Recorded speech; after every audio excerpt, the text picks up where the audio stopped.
Hi everybody, it's Maria from Still Dreaming Homestead. I got home really late, went for a nice ride with my son, Stephen. So I'm getting this story out especially late tonight. So we are still reading on this book, Ghost Dog of Stony Ridge. And yesterday, if you remember, Kathy wrecked her bike, and it was because of, I think his name's Ormley. He had thrown a stick.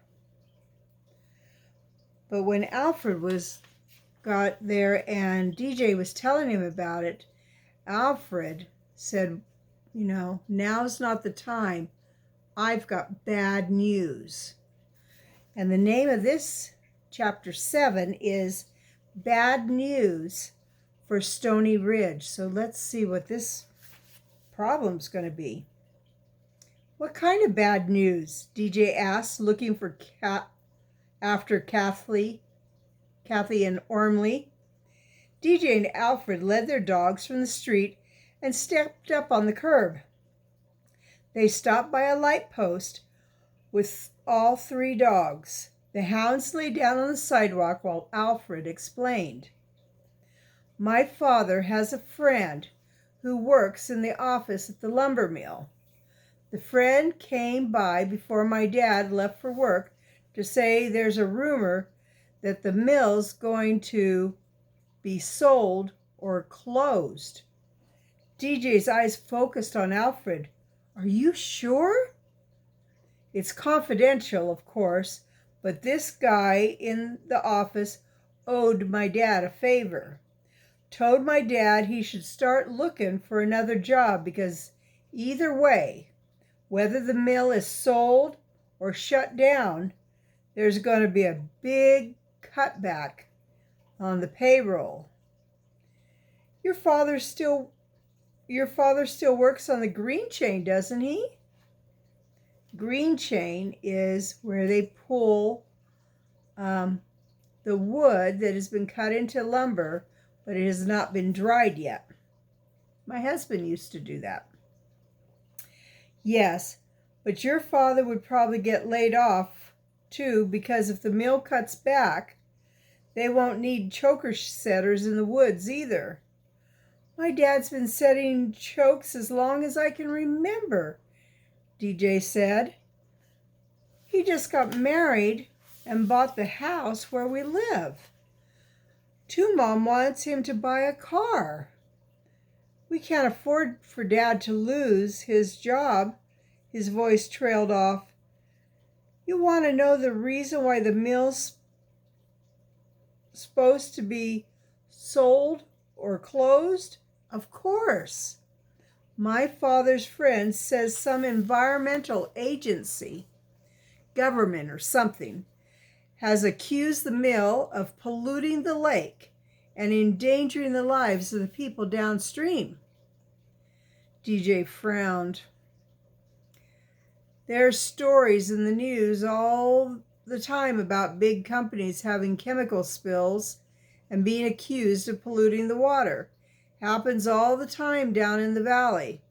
But I never heard of any of those plants being threatened with closing. That's right, Alfred interrupted. My father says there's something fishy about the whole thing. Like what? Alfred shrugged and pushed his thick glasses back with his right thumb. The rumor is somebody's trying to force the price down. The price for buying the mill? That's what they say. DJ was thoughtful as he began calling softly to Hero and started to walk with him, letting the stray hound and Dodger move ahead at the end of their leashes. You know something, Alfred? What?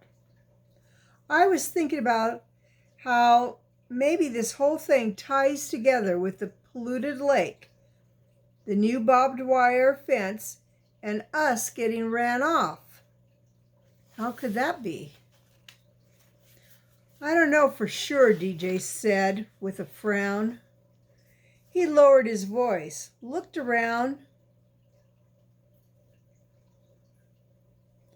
and then told Alfred what Mr. Kirsten, the newspaper editor, had said about the lumber mill possibly polluting the water. No kidding? Alfred asked, his eyes opening wide behind his glasses. Wow, if that's true, maybe the governor will come here. I gotta turn on the heater.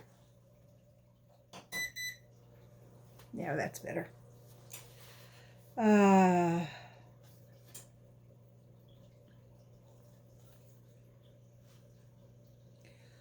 DJ was thoughtful. Hey, how about us checking out the lake again? Let's go to my place and see if Grandpa can drive us around. The 2 boys and 3 dogs walked towards the Dillon house. DJ asked, "When are you going to name that stray?" Alfred shrugged. "Can't seem to think of a good name for him. Any ideas?" "Ask my grandfather. He's full of good ideas on names." "Oh, no. I remember what you said about the way he used to give everything a name he liked, no matter what the real name was."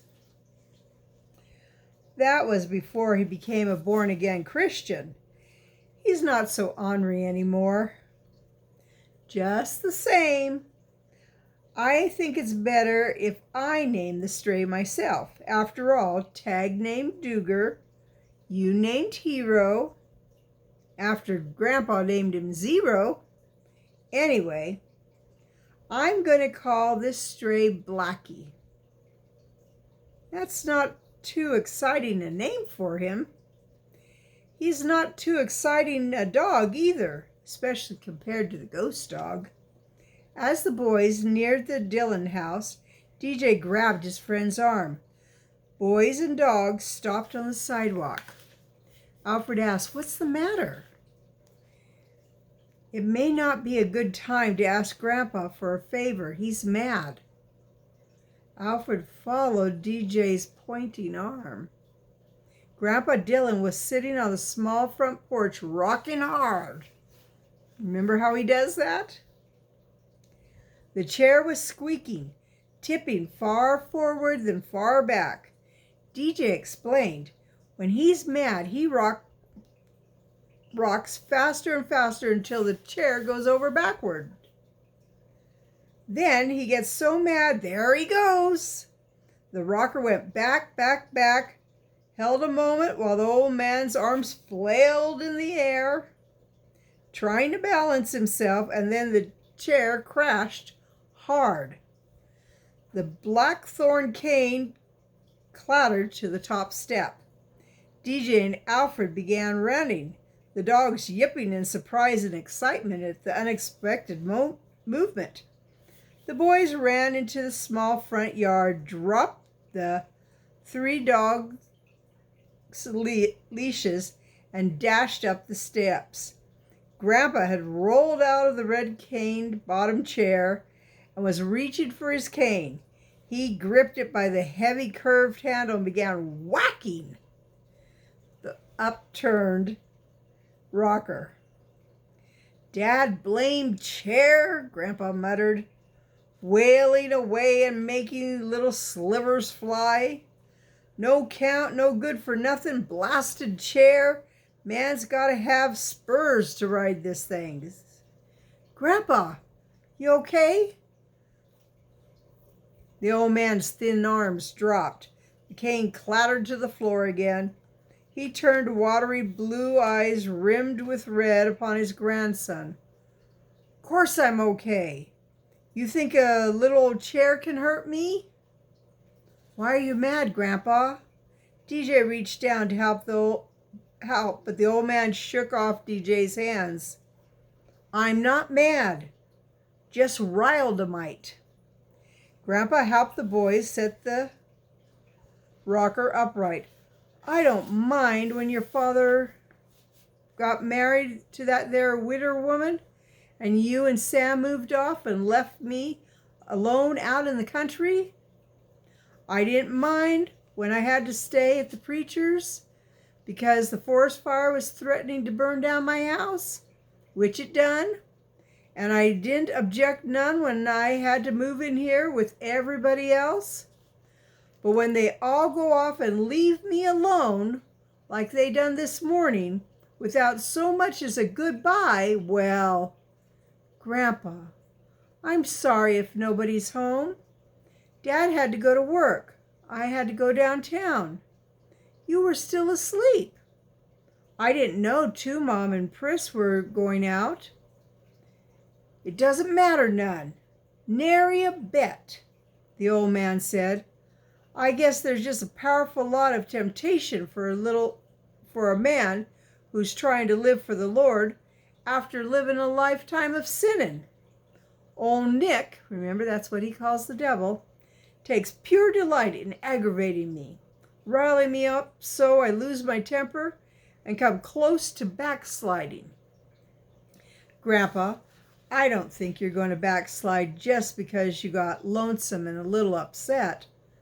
But if it'll make you feel any better, we could ask Brother Paul to talk to you and maybe pray with you. The old man began to rock gently, lowering the cane onto his lap. Well, maybe a spot of company and being neighborly wouldn't hurt me none.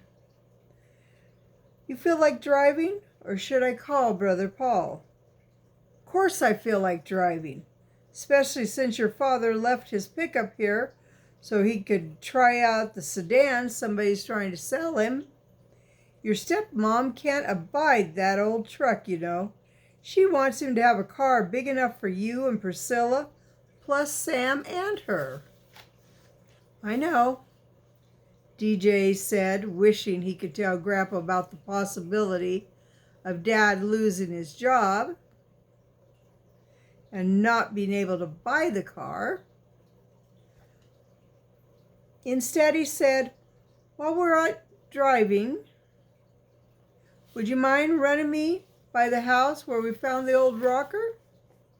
What you got in mind?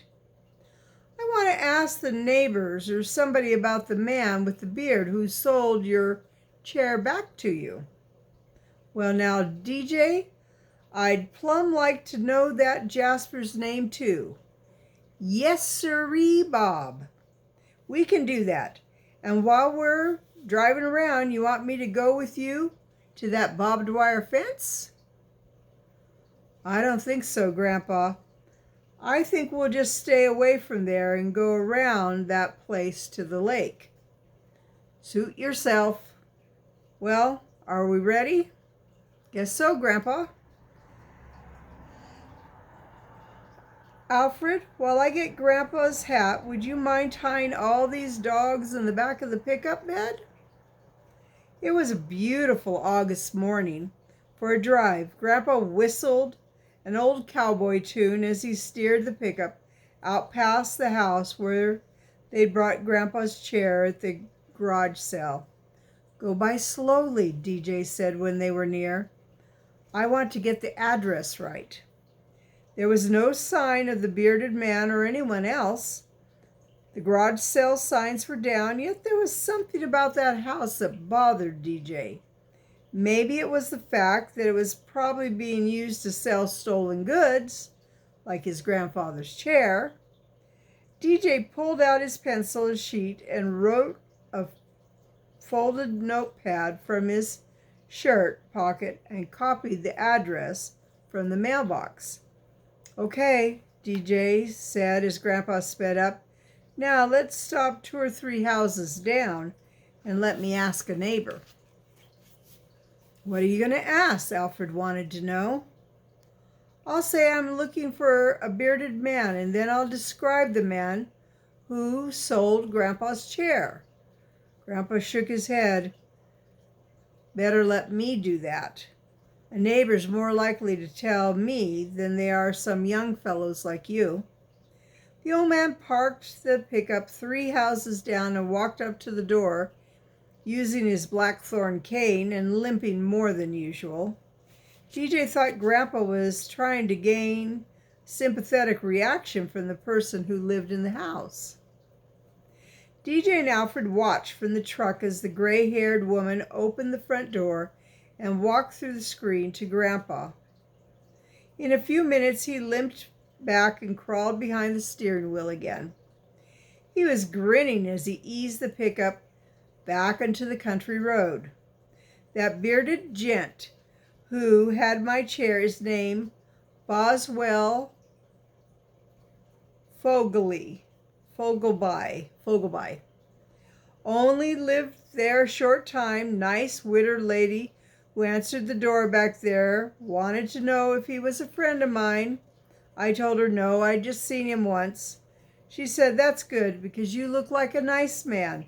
And that bearded fellow just got out of jail on charges of receiving stolen goods." "He's a fence?" DJ asked. "That's why they put him in jail."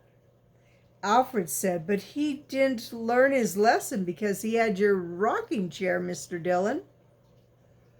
"He might not have known it was stolen, of course, but I suspect he wouldn't have cared nohow." "What can we do about it?" "Nothing, DJ, unless we can prove he knew that chair was stolen and he bought it to sell. But the deputies are so busy on big things, I doubt they got time to wrestle with little things like that. My guess is that anybody who will break a little law will break a bigger one." DJ pursed his lips. "You mean like having something to do with that barbed wire fence?" "It may be legal," Grandpa replied, "but my guess is there's something fishy going beyond that wire. Sooner or later, I'll catch up to Boswell Fogleby." The boys exchanged glances. DJ didn't say anything, but felt pretty sure Alfred was reading his mind. They had to find out what was behind that barbed wire fence. Maybe it was enough to put the bearded man in jail. It might tie in with the polluted lake and the reason the fish were dying. But what if Mr. Fogleby had to do with Ormley Crater? Both of them had yelled at DJ and Alfred and run them off. Alfred said, "Mr. Dillon, maybe DJ and I can find some evidence about that bearded man. DJ and I make pretty good mystery solvers, don't we?" DJ smiled. "Hope we can solve this one in time for me to write my story and win a prize. And while I'm hoping, I sure hope Kathy'll listen to me, if she's home." "What about?" Grandpa asked. DJ looked at Alfred and asked, "Should I tell him?" "Tell me what?" Grandpa demanded. Alfred nodded. DJ explained, "I saw a kid named Ormley throw a stick through Kathy Stagg's back bike spokes to make her fall. We tried to help her up, but Ormley got there first. Both Alfred and I recognized his voice from that same morning when Duger, Alfred's hound, ran under the barbed wire fence and went after him. We rescued the hound, but somebody yelled threats at us. Later, we recognized the voice was the same as Ormley's." Grandpa eased off the gas as the pickup entered the outskirts of Stony Ridge. "That ties Ormley and